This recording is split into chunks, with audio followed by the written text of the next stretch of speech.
簡單單的色香味，白菜翠綠，蟹柳滑溜。450g 小白菜，每棵切開4份，清洗乾淨。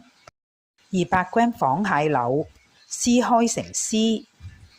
大火熱鑊，以下2湯匙油，油熱10g 嘅薑絲，煎香20秒。小白菜炒勻1分鐘。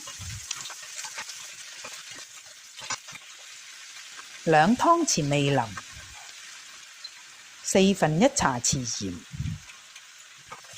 炒勻1分鐘。盛起。200g 仿蟹柳，250ml 清水，1茶匙雞粉，1茶匙糖，拌勻煮滾。攪勻1湯匙生粉同埋2湯匙清水，加入個鑊裏邊，攪勻。2隻發開嘅雞蛋，輕輕攪動約20秒，淋喺啲白菜上邊就做好啦。